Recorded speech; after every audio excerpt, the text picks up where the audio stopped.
Queridos alunos, obrigado pela presença de vocês aqui participando do nosso projeto literário, do projeto literário do NEAF, o nosso Falando em Literatura.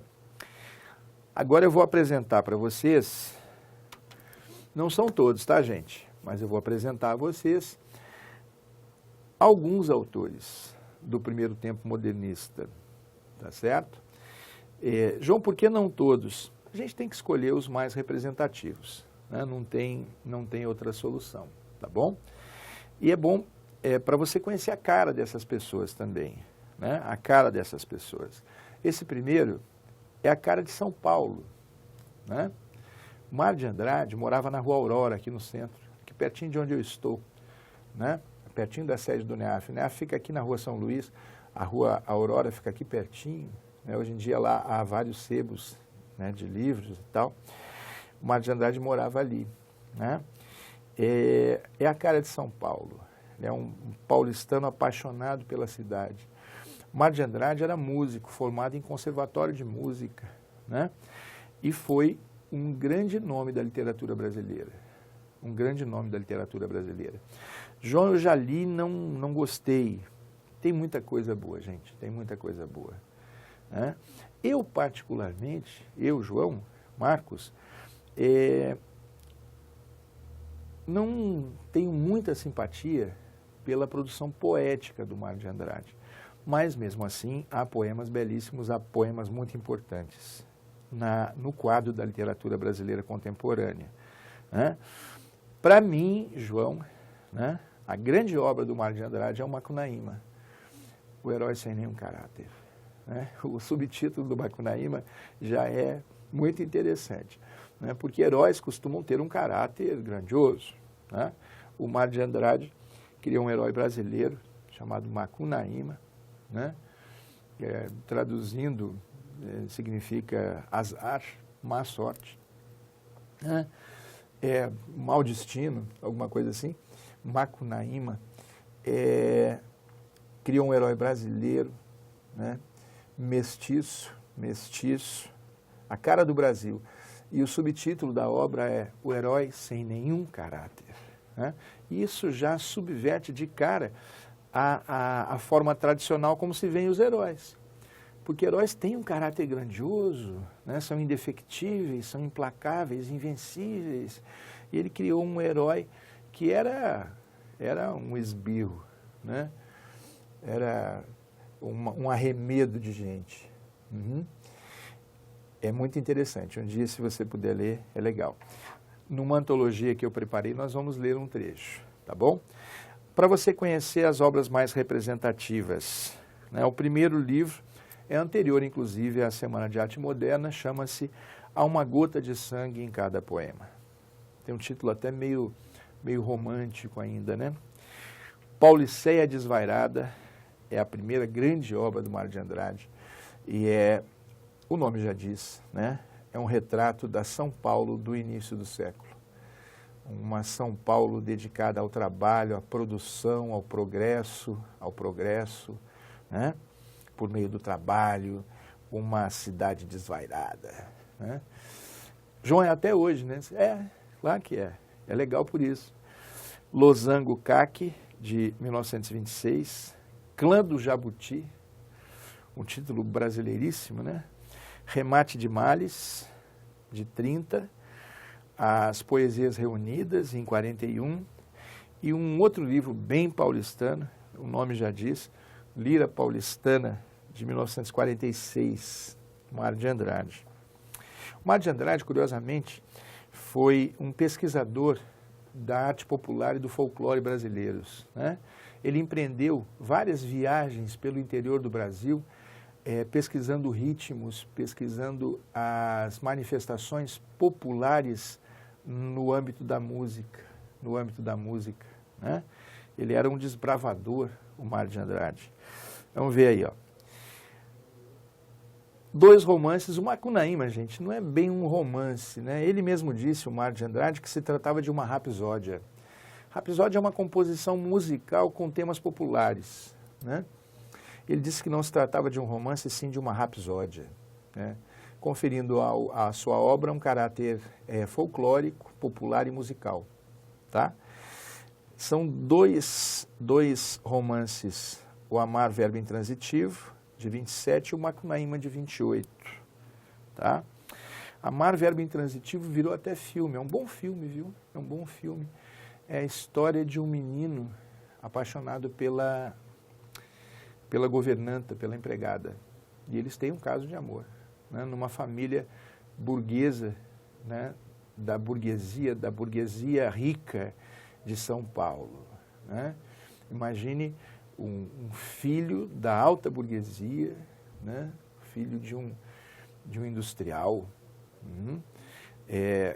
tendo uma paixão desenfreada pela governanta, pela empregada da casa, né? Que era uma empregada chique. Né? Ela era sua preceptora, era a professora do menino, e o menino se apaixona por ela, e eles têm um caso de amor. Né? É uma história interessante. Virou até filme, você acha, se procurar você consegue achar um filme interessante. Escapa-me o diretor, não estou lembrando agora. Tá? Vamos ver aí, ó. Outro paulistano, né? Outro retrato de São Paulo. É o Mário de Andrade? Não, esse é o Oswald de Andrade, gente. Não confundam os Andrades. José Oswald de Souza Andrade. Ele ficava danado de raiva se alguém o chamasse de Oswald. Era Oswald. Oswald de Andrade. Ele queria ser chamado assim. Né? Legal. Aí, ó.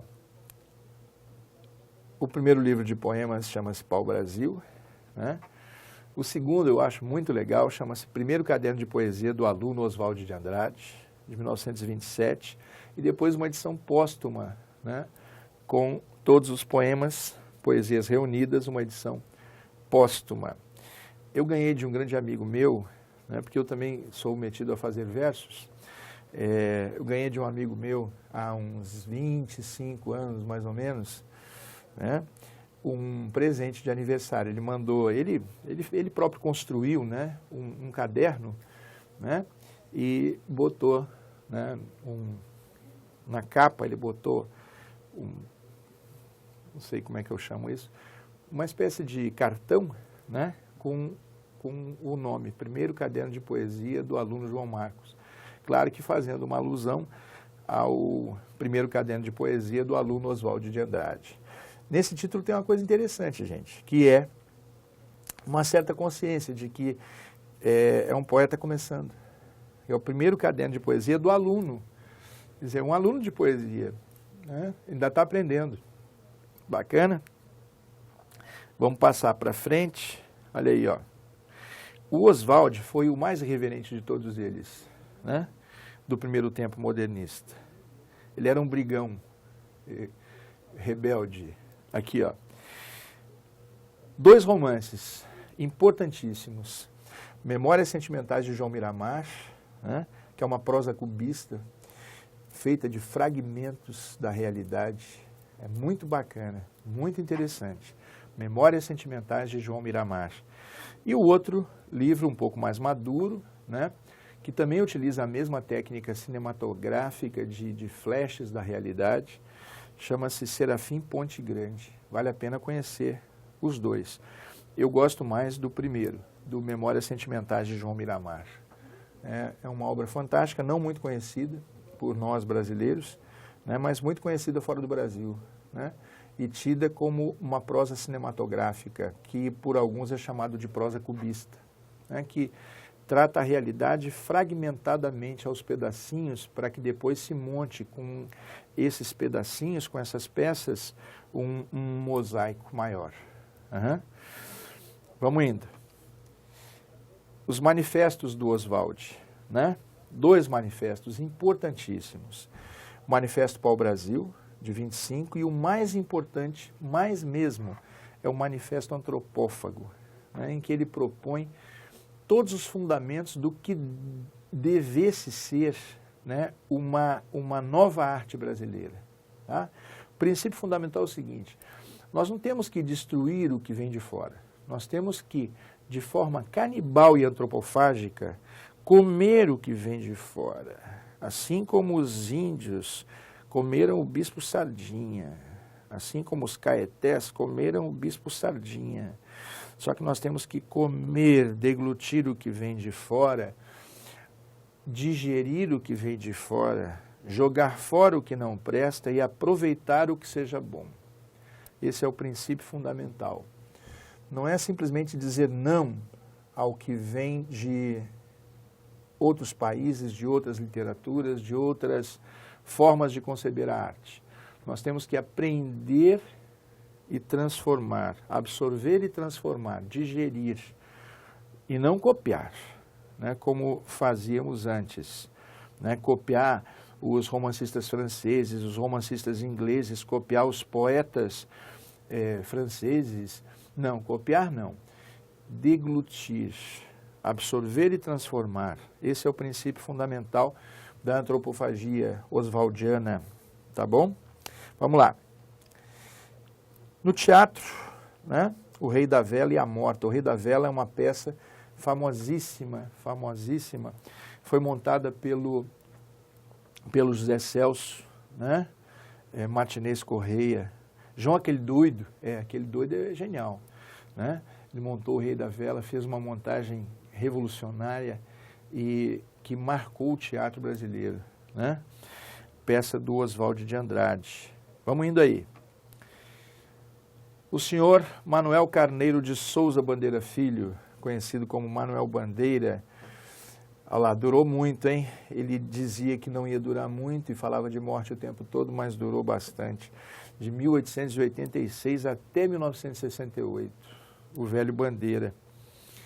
Também consta da nossa antologia depois. O primeiro livro é A Cinza das Horas, mencionado em Canção da Adriana Calcanhoto.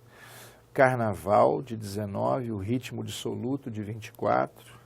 Um livro genial chamado Libertinagem, de 30. Estrela da Manhã, de 36. Lira dos 50 anos, traz poemas mais maduros e mais entristecidos, né, já dos 50 anos mesmo. Depois, o Bandeira escreveu a beça, gente, escreveu muito. Belo Belo, de 48. No mesmo ano tem o Mafuá do Malungo. Em 52, Opus 10. Em 63, Estrela da Tarde. Em 66, um conjunto da obra preparado por ele mesmo, né, que se chama Estrela da Vida Inteira. O Manuel Bandeira, né, um poeta genial, uma figura humana ímpar, né, Manuel Bandeira. Vamos vendo aí? Aí, ó. Na prosa, Itinerário de Passárgada e Andorinha, Andorinha. O Itinerário de Passárgada, gente, o nome já diz, é o itinerário de Passárgada. Ô, João, você está gozando da minha cara? Não, não estou não. É porque é a gênese de um poema famoso dele chamado Vou-me Embora para Passárgada, né? Ele pensou o poema um dia, pensou no primeiro verso e, se não me engano, 14 anos depois é que o poema ficou pronto. Portanto, há um itinerário, um caminho longo, uma estrada longa que foi percorrida, tá certo? Vamos ver aí. Ó, eu sempre conto com a companhia de vocês. Isso foi só para você conhecer um pouquinho os principais autores do primeiro tempo modernista e suas respectivas obras mais representativas. Eu conto com vocês, né, num próximo e breve momento para a gente estudar os textos, né? Eu preparei uma antologiazinha para a gente estudar junto, beleza? Conto com a sua companhia. Muito obrigado pela sua atenção, pela sua dedicação. João Marcos.